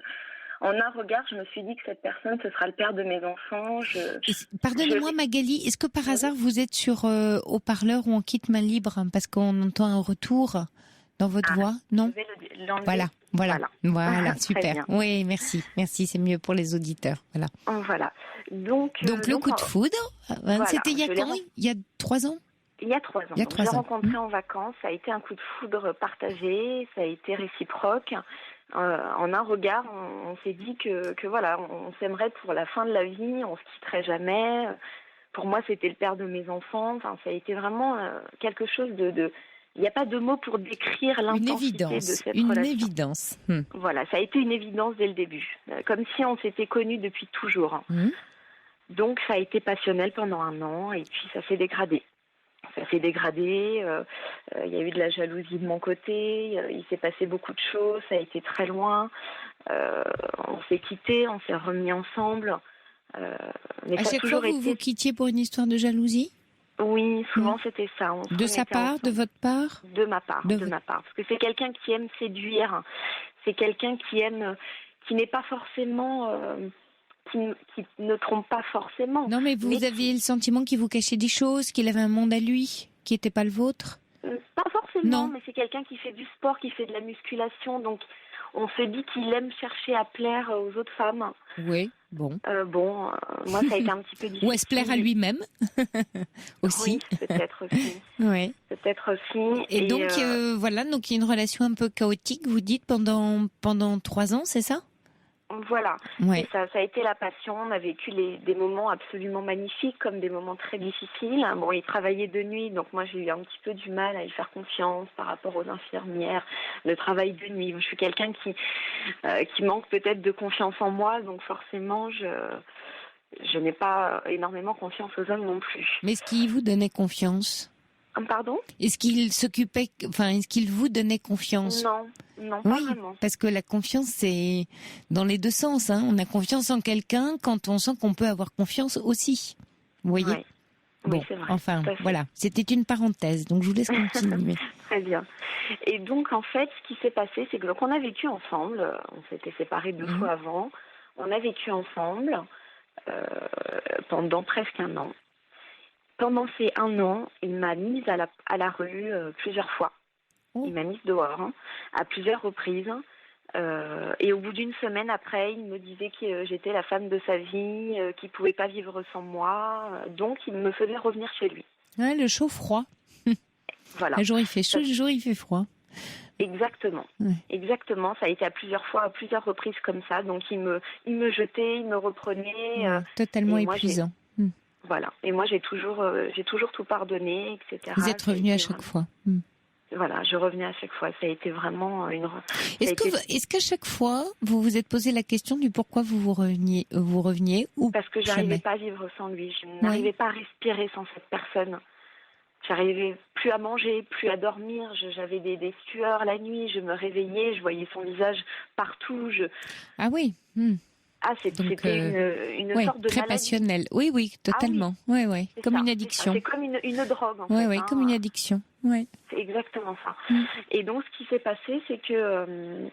donc là, dernièrement, j'ai appris qu'il avait pris des billets d'avion, donc dans mon dos, pour partir à Ibiza en vacances avec ses copains, alors qu'on devait partir en vacances ensemble. Donc là, cet été, en fait. Cet été, exactement. Ça s'est passé cet été.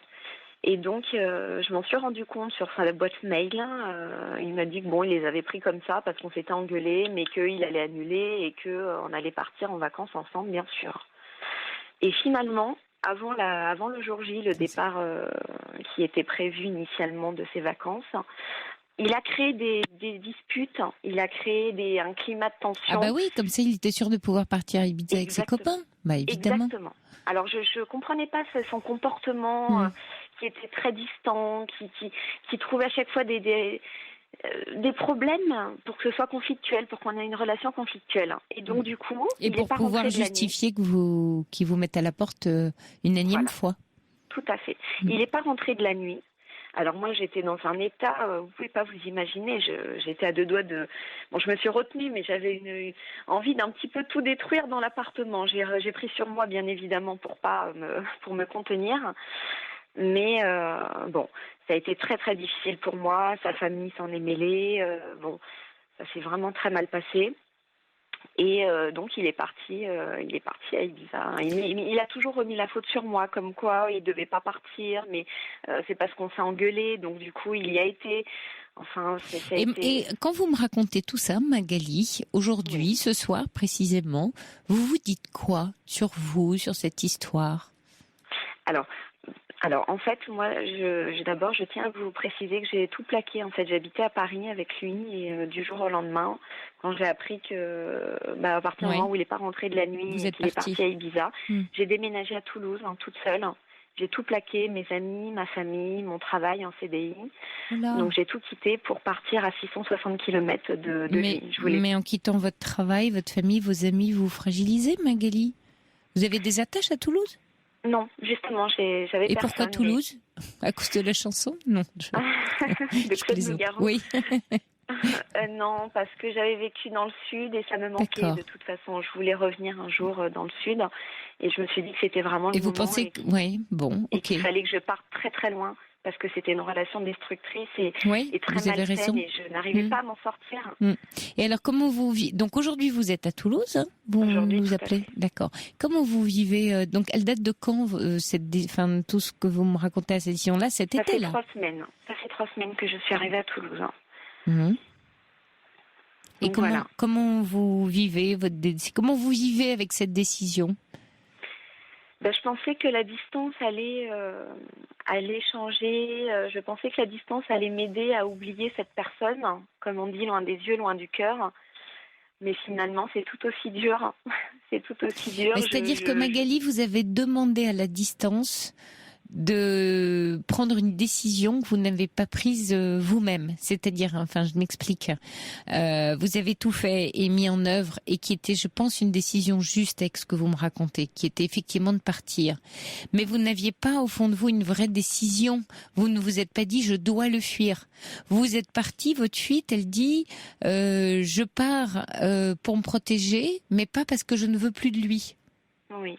Vous voyez, elle, au lieu de dire c'est fini, ce type est dangereux pour moi, je veux plus jamais le voir et je vais loin pour pas qu'il me retrouve. Et vous voyez, au lieu d'être dans ce processus-là, vous avez été dans le processus de je pars m'enterrer. Enfin, je schématise, mais je pars loin pour essayer de penser mes blessures. Mais il n'y a pas de vraie décision.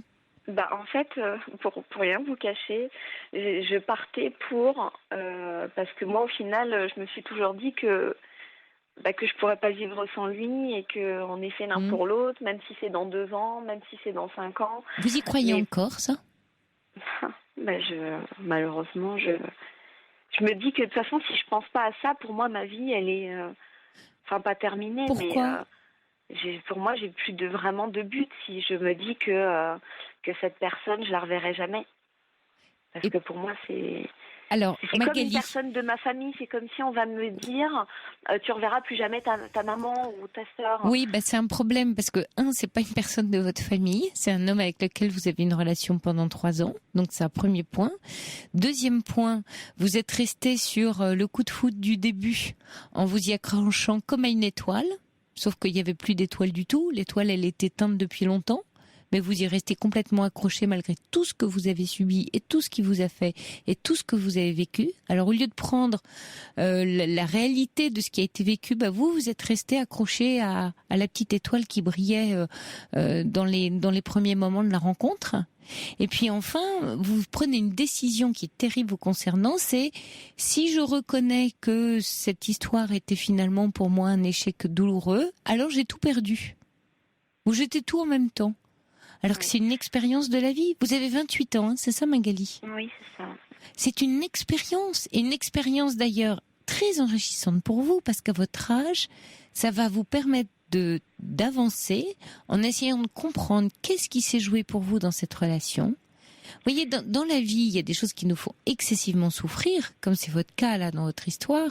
Mais ce qui est vraiment essentiel, c'est de comprendre pourquoi, de quoi est faite cette souffrance. Et vous, en l'occurrence... Mais ce que je vous ai pas dit, excusez-moi, parce que vous non, mais je vous en prie. En fait, c'est que donc en fait ce garçon m'a toujours empêché à chaque fois qu'on s'est séparés d'avancer et de rencontrer quelqu'un.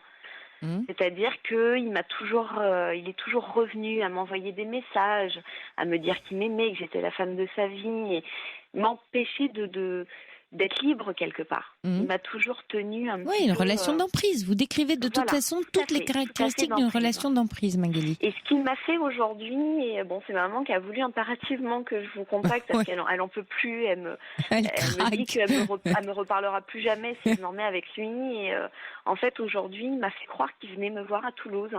Il m'a menti, il m'a envoyé une photo comme quoi une vidéo comme quoi il était dans le train. Mais Magali... Il m'a envoyé le panneau de Paris-Toulouse. Et au final... Mais il vous manipule. Il vous manipule. Magali, il vous manipule. Voilà, vraiment, entendez-moi. C'est exactement ça. Oui, mais vous êtes un super sujet parce que vous êtes un peu en dépendance affective. Oui, complètement. Voyez ce que dit Osiris, il y a un travail sur vous qui s'impose concernant cette dépendance. Oui. Et puis il y a Christelle qui dit, est-ce que vous imaginez des enfants dans ces conditions d'insécurité ? Voilà aussi une bonne question à vous poser. Et Sergio rajoute, ce type vous est toxique. Une bonne cure de désintox à Toulouse et vous allez oublier et vous apercevrez que votre pseudo-prince n'est qu'un blaireau. Il y va fort, notre Sergio. Mais oui, bien sûr. Bien sûr, là, Magali, vraiment, ça parle de vous, ce qui est vraiment une chance dans votre malheur, parce que voilà, il y en a toujours une quelque part. Il y a toujours une petite lumière dans les tunnels, le bout. C'est de comprendre qu'est-ce qui s'est passé pour vous. Vraiment, qu'est-ce qui s'est passé pour vous. Mais après, quelque part, je me dis qu'est-ce qui fait qu'il arrive à vous balader ? Quelle estime de vous avez en tant que jeune femme pour accepter qu'un homme fasse de vous sa chose ? Vous n'êtes pas un sujet, Magali. Vous êtes un objet pour lui. Et un objet, ça se prend, ça se jette. Ça se prend un jour, ça se jette le lendemain. C'est ça un objet. Un sujet, on fait pas ça avec un sujet, Magali. Après, je me dis aussi que c'est sûr que parce que on devait partir vivre ailleurs tous les deux. C'était un projet qui nous tenait à cœur. Avant ces fameuses vacances à Ibiza qui a fait tout basculer notre relation. On devait donc partir vivre ensemble ailleurs pour construire un avenir, voilà, un petit peu loin de Paris, loin de certaines c'est encore un bateau, oui. Et voilà. Et donc là, depuis qu'il a appris que j'ai déménagé à Toulouse, il a donné son préavis pour son appartement, il m'a envoyé la photo parce que. Mais pourquoi vous lui avez dit ? Alors, il y a un truc que je comprends pas. Pourquoi ? Mais comment il a su que vous étiez partie à Toulouse ? Qui lui a dit ? C'est vous ? Non, il l'a vu sur Facebook. Voilà. Mais vous lui dites c'est non, ou alors maintenant vous revenez à Paris, vous reprenez votre job. Non mais je plaisante, Magali, mais à un moment donné c'est non et non, et fermez les écoutilles. Quelqu'un qui fait ça, il refait ça tout le temps. Ah bah tout le temps, de toute façon. Ah oui. Là c'est il la attend. Jeunesse qui fait ça, non, pas du tout. C'est sa personnalité. C'est un vrai narcissique qui vous a comme bel objet et il va pas supporter que vous lui disiez non. Il va attendre de trouver un autre objet. Le jour où il aura trouvé un autre objet, il vous fichera la paix. Mais pour l'instant, il a décidé que c'était vous. Trop facile, c'est trop bien, ça marche à tous les coups. Donc à chaque fois, il va revenir. Et si vous n'êtes pas ferme, si vous dites pas non, mais sans rentrer, sans monter dans les tours, quoi, sans partir dans l'émotionnel. C'est pour ça qu'il faut que vous soyez aidés. Vraiment, Magali. Et pour que vous compreniez où il vous accroche. Imaginez que vous avez en face de vous un pêcheur avec une ligne, un super hameçon, et il vous a accroché avec l'hameçon. Essayez de comprendre où l'hameçon s'est accroché. Alors bien sûr, dans votre cœur, vous allez me dire, mais ce que je veux dire, c'est où dans votre psychisme, dans votre histoire de femme, où est-ce que la canne, vous voyez, où est-ce que hameçon s'est pris ? Dans quel filet vous êtes tombé ? Parce qu'il y a une histoire derrière qui parle de vous.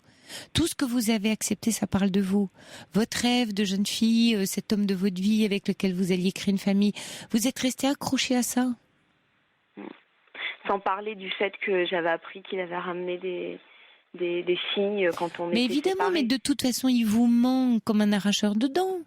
C'est tout le bonhomme qui est comme ça. Il me mettait à la rue pour ramener des filles à la maison, puis une fois qu'il avait fait ce qu'il avait à faire, il me reprenait. Magali, comment vous acceptez une chose pareille ? Ça parle de vous, du respect que vous avez de vous. J'essaye de vous réveiller là-dessus. Enfin, vraiment, écoutez-moi, parce que... Non, mais je vous écoute. Vous voyez, c'est-à-dire que réveillez-vous. Enfin, pourquoi vous mériteriez d'être traité de la sorte ? Non, c'est sûr. Est-ce qu'une de vos amies serait traitée ainsi ? Vous l'accepteriez ? Vous seriez révolté ? Donc, au son de ma voix, entendez, je suis révoltée pour vous. Qu'en tant que jeune femme, vous puissiez accepter ce genre de traitement. Surtout que ce genre de personne remet la faute intégralement sur moi. Bah évidemment. Dit que tout est de ma faute. Mais ça marche. Parce que j'ai été jalouse. Parce que vous voulez que les choses se passent bien. Parce que vous voulez tellement que ça se passe bien que vous êtes prête à entendre que c'est de votre faute. Oui, c'est pour ça que ça parle de vous. Parce que vous êtes dans une idéalisation telle de la relation que si ça se passe mal, c'est forcément vous. Donc il joue sur du velours. Oui, le problème, c'est que j'arrive pas à couper les ponts et je sais que c'est la seule solution. Oui, mais à chaque fois que je change de numéro, au bout d'une semaine, je vais lui redonner tout le temps. J'ai dû changer au moins 5 fois de numéro de téléphone et je recraque systématiquement. Oui, mais vous voyez, il y a Brigitte qui dit demandez-vous ce que vous voulez vraiment, mais au fond de vous, essayez de tenir votre cap avec l'aide d'un psy. Il y a d'autres auditeurs qui disent si vous bossez pas sur vous maintenant, vous tomberez toujours sur des énergumènes qui vous feront du mal. La thérapie va vous permettre d'en sortir, mais vraiment, il faut que vous preniez une vraie décision, mais être soutenu, parce que là vous êtes un peu comme drogué, c'est comme c'est une addiction, donc vous avez vraiment besoin d'être soutenu, d'être aidé par vos amis, par votre maman, et puis il faut que vous remettiez de la raison. Vous voyez, autant j'en avais Bertrand tout à l'heure qui était dans beaucoup de raisons de rationalité. Vous êtes complètement à l'opposé, Magali, que dans l'émotionnel. Et du coup là, je suis quelqu'un de très émotif. Oui, mais c'est super. Non, mais tout est bien, vous voyez. Mais c'est toujours des histoires. C'est ça l'équilibre aussi. C'est quand on cherche à équilibrer les plateaux de la balance, le curseur. Donc vous, Magali, il va falloir lâcher un peu d'émotion et remettre de la raison. Oui. C'est sûr, non, c'est parce que c'est avec cette personne que j'ai quand même vécu les plus beaux moments de ma vie. Mais il y en aura d'autres. C'est le passé. C'est pas des beaux moments, Magali. Et vous avez vécu les pires moments de votre vie. Oui, ça c'est sûr. Les plus beaux et les pires. Oui. Et qu'est-ce qui pèse le plus lourd? Oui, c'est sûr. Mais oui, arrêtez de vous raconter des histoires. Vous racontez une histoire. Et que l'histoire jolie, et vous oubliez toutes les monstruosités que vous avez vécues, parce que vous avez une image de vous qui est tellement dégradée que vous ne gardez, voyez, vous n'arrivez pas à comprendre ce qu'il vous a fait. Mais quand je dis à comprendre, à le penser, essayez de penser, de vous servir de votre pensée pour penser en tant que sujet, en tant que je, Magali, qu'est-ce que j'ai vécu? D'accord. Parce qu'en fait, en gros, ma question ce soir, c'était de savoir si je lui pardonnais. Et parce que je sais que dans quelques temps, il va me demander de venir vivre avec lui ailleurs. Et en gros, ma question, c'était ça. Mais j'ai bien compris la réponse. Mais vous n'allez pas vivre avec lui ailleurs, Magali, à moins que vous souhaitiez vivre un enfer. Et ça, je peux rien contre ça. Et aucun auditeur ne peut rien contre ça. Non, si vous voulez vivre un enfer, vous partez ailleurs tout de suite. Ça va être super. Dans 3 mois, vous nous appelez parce qu'il vous aura mis à la porte pour inviter d'autres filles. D'accord. Donc c'est le genre de personne qui ne va pas changer. Mais parce que vous avez la croyance merveilleuse d'ailleurs, et c'est touchant, c'est génial, mais c'est là qui vous accroche, que vous êtes son bon génie, vous allez pouvoir le faire changer, que grâce à vous ça va. C'est-à-dire qu'il me disait que tout sera différent là-bas, parce qu'on connaît personne, donc on va se rattacher l'un à l'autre, qui mettra nos 2 noms sur le bail, ce qui n'était pas le cas à Paris. Voilà. Oui, vous croyez tout ce qu'il vous dit et vous ne croyez rien, vous n'apportez aucun crédit à vous, à ce que vous vivez. Prenez soin de vous, Magali. Je vais pas lui donner cette chance-là, je vais changer de numéro de téléphone. Oui, parce qu'il y a un auditeur qui dit comme un enfant capricieux, il va s'énerver sur votre portable. Donc maintenant, vous coupez les ponts, Magali, et puis vous allez, vous faire aider et être accompagné dans un travail qui va prendre un peu de temps, mais vous allez voir que l'histoire va vous apparaître autrement. Bon courage à vous, Magali. Ce qu'il faut impérativement, c'est couper les ponts, parce que c'est pas possible de rester en contact avec cette personne. Oui, mais il faut que vous en soyez convaincus. Et vous l'êtes pas encore tout à fait. Mais ça viendra. Je l'espère en tout cas pour vous. Bonne nuit, Magali. Bonne nuit à vous. Merci. Au revoir. 3921. 34 centimes la minute. On prend...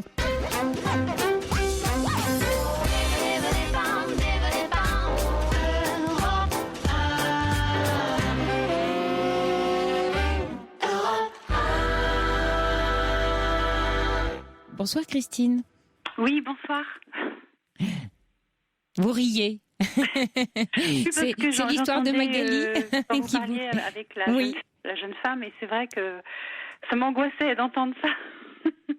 Je ressentais une certaine angoisse. Ça fait écho à quelque chose que vous vivez ou à votre histoire? Non, pas que je vis, puisque je suis seule depuis à peu près 2 ans. Oui, mais vous avez peur de ce qu'elle vit, elle. Disons que oui, ça fait écho à certaines expériences que j'ai eues. Oui, effectivement, oui, c'est vrai. Oui. Et c'est ce qui motive votre célibat d'aujourd'hui? Oui, sûrement. Oui, je pense que j'ai beaucoup de mal aujourd'hui à aller vers l'autre, à faire confiance. Il y a une certaine peur, qui s'est installée petit à petit, quoi. Mais vous avez vécu des ou une expérience similaire à celle de Magali?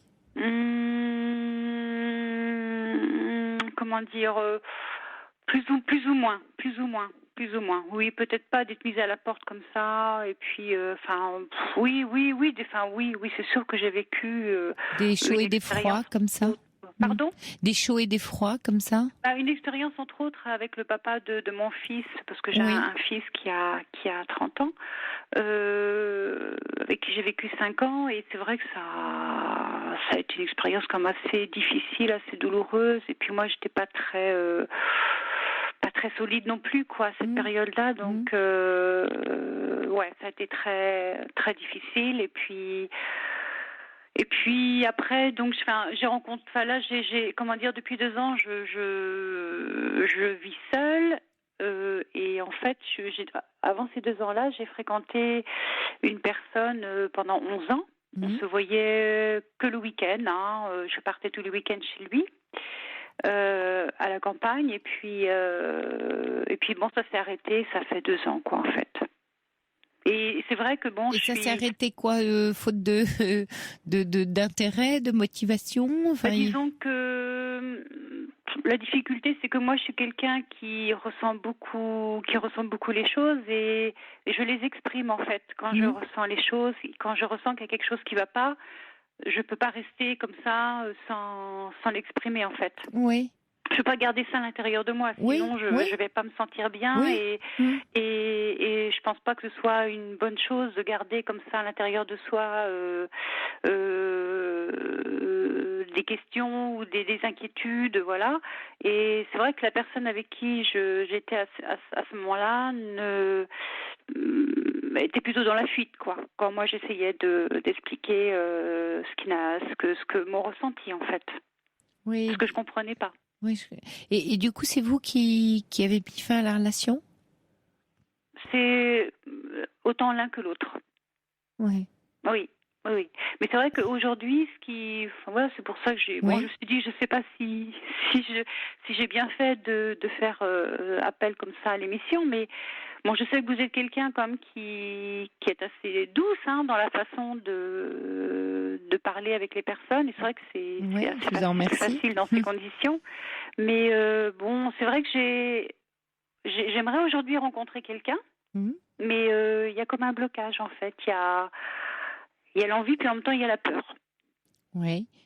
La peur d'être à nouveau, de s'investir, et puis je sais bien que dans la vie, rien n'est parfait. Voilà, on peut pas savoir à l'avance comment les choses vont se passer, mais c'est vrai que je m'enferme un petit peu dans ma bulle, dans une bulle où. Est-ce que c'est une peur ou un découragement? Oui, aussi un découragement, oui. Oui. J'aimerais. Parce que vous avez l'air conscient. Oui, pardon. Oui, j'aimerais pouvoir aller facilement comme ça. En même temps, c'est pas facile parce que c'est vrai que il y a une peur, parce que c'est vrai que on entend beaucoup de choses. Vous voyez, quand j'entends des fois dans l'émission, tomber sur des personnes malveillantes, Oui. Voilà, ça fait peur. Ça fait peur, oui. Ben oui, parce que. Oui, moi en tout cas, oui, c'est vrai, j'ai la peur de tomber sur quelqu'un de pas bien, qu'au départ, les choses vont bien, la personne est gentille, et puis au fur et à mesure du temps, j'ai très peur de ça. Est-ce que vous êtes dans ces conditions, c'est difficile d'aller vers l'autre et d'essayer de. Vous voyez, vous comprenez ce que je veux dire, quoi. Si on a déjà cette appréhension. Vous me disiez tout à l'heure que vous saviez écouter vos ressentis, que vous étiez assez à l'écoute de ce qui se passait à l'intérieur de vous. Oui, et qu'est-ce qui fait que dans cette situation-là, vous n'avez pas confiance dans votre capacité à détecter ce qui vous conviendrait ou ne vous conviendrait pas? Parce que ça parle de ça un peu, ce que vous êtes en train de me dire. Je pense que j'ai confiance dans le sens en moi où je sais ce que je veux, c'est tomber sur une personne avec qui je me sens bien, avec qui on arrive à partager des choses qu'on apprécie ensemble dans de bonnes conditions, vous voyez, dans le respect, dans tout ça, hein, voilà. Je suis capable de ça, mais c'est plutôt j'ai pas confiance en l'autre. Ah, mais c'est un jeu à deux, c'est-à-dire vous avez confiance dans votre capacité à rencontrer quelqu'un, mais vous n'avez pas confiance. J'ai compris, Christine, mais vous n'avez pas confiance dans votre capacité à ressentir si l'autre vous correspond vraiment. Vous voyez, dans la deuxième partie, la confiance ne se crée plus. Je suis capable de rencontrer quelqu'un, mais je ne serai peut-être pas... De partager. C'est clair. Mais je ne serai pas forcément capable de détecter si cette personne me fait du mal ou me manipule. Non, parce que c'est toujours l'inconnu au départ. C'est toujours l'inconnu. On avance, on ne sait pas tout d'emblée. On prend un café, un dîner... n'engage à rien. De mon fils, c'est vrai qu'au début j'étais amoureuse. Malheureusement ça a dérapé, hein. Ça a été très très très difficile. Et puis la personne avec qui que j'ai fréquenté pendant 11 ans, même si on vivait pas ensemble, mais on se voyait comme régulièrement, hein, pendant ces 11 ans. Et c'est quelqu'un auprès de qui j'étais attachée et avec qui j'avais vraiment envie d'aller jusqu'au bout. Et que je croyais que c'était réciproque et que malheureusement j'ai vu au fur et à mesure du temps ce que j'ai remarqué, c'est qu'à chaque fois qu'il y avait une difficulté dans la relation, où je me sentais un petit peu seule, ou des fois, je sais pas, hein, où je me sentais, ou même par exemple que je me sentais pas, des fois moralement, c'était difficile. Je sentais que je pouvais pas compter sur cette personne, quoi. Je peux pas me reposer, lui. Non, vous pouvez pas compter 100% effectivement sur une personne parce que c'est un jeu à deux. Et que là, dans ce que vous me racontez, il y a comme des balances qui s'équilibrent pas entre la confiance que vous auriez en vous et celle que vous mettez dans l'autre et que vous placez dans l'autre. C'est pas une assurance vie. Et puis une relation, quand elle démarre, elle n'est pas gagnée d'avance parce qu'elle bouge tout le temps, elle évolue tout le temps. Oui, c'est en mouvement, quoi, tout le temps. Donc allez-y. Voyez, laissez-vous vivre un peu. Il n'y aurait pas d'assurance vie, mais il y a une assurance dans ce que vous ne voulez pas et dans ce que vous souhaitez. Ce qui est déjà un super bon point, hein, Christine, pour démarrer. Donc je pense que forte de ça, en tout cas, je vous souhaite une belle rencontre. Malheureusement, je dois vous quitter, c'est la fin de l'émission. Mais je vous souhaite une belle rencontre. Merci à vous. Merci à vous, Christine. Bonne nuit. Bonne nuit à vous tous, chers auditeurs. On se retrouve demain. Il est 1h.